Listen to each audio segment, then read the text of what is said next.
U.S. President Donald Trump has promised an orderly transition on the 20th of January. The assurance came as Congress certified Joe Biden as the next U.S. president. But it didn't happen before chaos and violence descended on Washington, D.C.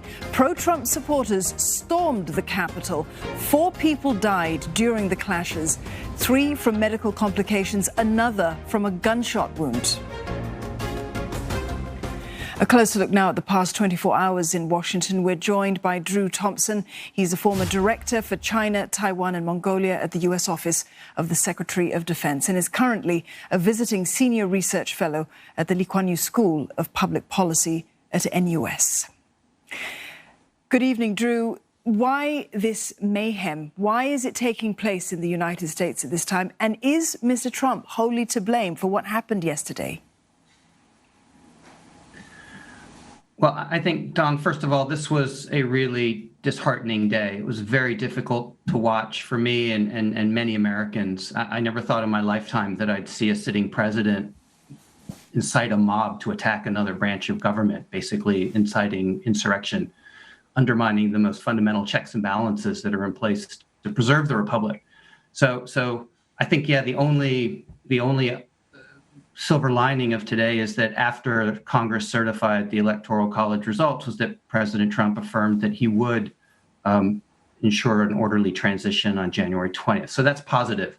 But ultimately, President Trump is responsible for this. He failed to produce evidence of election fraud. He failed to make the case in the legal system.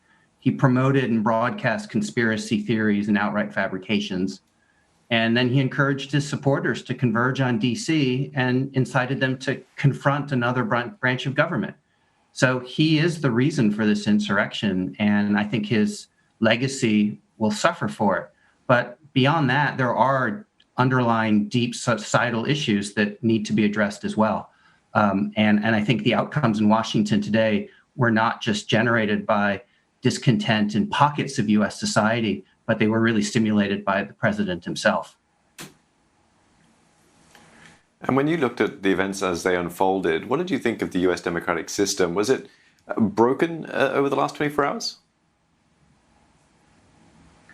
Well, I mean, again, I don't think there's anything fundamentally wrong with American democracy and governance. The system itself is sound. It's the president and his supporters who sought to subvert it. But again, underlying that is really deep dissatisfaction and unease in U.S. society. I mean, there's a racial divide that has to be addressed, and there's a growing wealth gap that's grown steadily for decades. And I think the COVID pandemic is exacerbating that. The gains that have been made by the middle class over many years are being eroded, and the costs of essential services like healthcare and education are rising faster than incomes, which are stagnant or even declining. So I think that people are losing a sense of security and certainty about the future, and that provides all the tinder for this fire that you need. People don't feel like they have upward social economic mobility. I mean, if you look at the statistics, that 60% of Americans have no savings; they have less than $1,000 in the bank. There's an urban and rural economic divide that I think you saw play out in this summer as well as in the events on Congress. The people that are supporting President Trump and attacked the Congress today were primarily rural Americans. And those rural areas are very underserved. They lack steady, good-paying jobs with benefits and infrastructure like healthcare, broadband internet. I mean, how can you climb a social economic ladder if you don't have the internet? And a third of Americans don't have broadband internet at home. And most of those are in rural areas. So on top of that, I think you've got real dissatisfaction with not just the economic system, but essentially the world. I mean, globalization has failed a significant portion of the American population, and they're therefore very dissatisfied. I think the last major issue to consider is that America has been at war in the Middle East since 2001. I mean, it's been 20 years, and that has societal consequences. And I think we're seeing that. I think we're seeing that in terms of the presence of veterans amongst the disaffected who went to Congress today. And the Biden administration is going to have to address some of these underlying issues.